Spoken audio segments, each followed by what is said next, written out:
ကဲဒီဖုံးဖုံးကတော့မလုံးတင်တောင်သွားလို့လို့အခုဆိုရှင်တော့လူများရဲ့ပြစ်တင်ဝေဖန်ခြင်းကိုခံနေရပါတယ်။ तू ကဘာသွားလောက်တာလဲဆိုတော့အမေရိကန်နိုင်ငံမှာငင်းငင်းအတွက်လမ်းလျှောက်နေတဲ့ဖုံးဖုံးတွေရှိတယ်။အဲ့ဖုံးဖုံးတွေကပန်းနိုင်ဝင်ကန်ဒီရောက်နေပြီ။ရောက်ခံနေကြမှာမြန်မာနိုင်ငံရဲ့ဒီဖုံးဖုံးကအဲ့ပန်းနိုင်ဝင်ကန်ဒီကြမှာသွားပြီး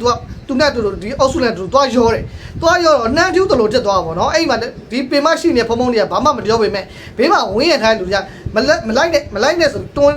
ရက်တားတဲ့အချိန်လေးတက်အောင်တက်သွားတယ်။အဲ့တထင်းကလိုင်းပေါ်တက်တက်လာတဲ့အချိန်မှာကဘာနဲ့လူတွေကဟာမြန်မာနိုင်ငံဖုံဖုံကဒီလိုပဲနှမ်းဝင်ကျူးတာလားပြန်ပန်းနိုင်မဲ့ရောက်ခံဒီမှာ तू ကဝင်အစားတွေကဝင်ပါလဲမဟုတ်ဘဲနဲ့ဘလို့ကြီးလဲဆိုပြီးမြန်မာနိုင်ငံကနာမည်ကြီးကခေါင်းစဉ်တက်ပြီးအကုန်လုံးတစ်တစ်ဝေဖန်နေကြတယ်ဒီကြားထဲမှာဒီဖုံဖုံကဒီ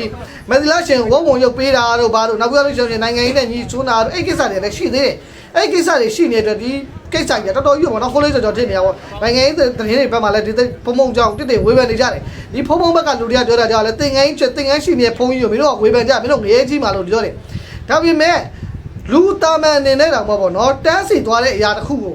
ဂျားမထက်ပြီးတော့ဒီလိုတန်းမထူသိမ်ဆိုတာသိတယ်ပေါ့နော်ဖုံဖုံကဘလို့စိတ်ကူးနဲ့ဘလို့ဂျားတက်ပြီးတော့ဘလို့တန်းထူလာလဲပေါ့နော်ဒါဖုံဖုံပဲသိမှာပါပဲကျွန်တော်တို့ကတော့ဒါသတင်းအနေနဲ့ပဲပြောပြဖြစ်ပါတယ်ဘာမှဝေဖန်တဲ့အပြစ်တွေလုံးဝမရှိပါဘူးသတင်းတို့ဖြစ်နေတဲ့အကြောင်းကိုပြောပြဖြစ်ပါတယ်အဆုံးထိလိုက်ပါချူပေးတော့အထူးပဲကျေးဇူးတင်ပါတယ်မိတ်ဆွေတို့ရဲ့စိတ်ကူးစိတ်သက်နေရှိလို့ရှိရင်လည်း comment မှာဆွေးနွေးနေကုန်သွားလို့ရပါတယ်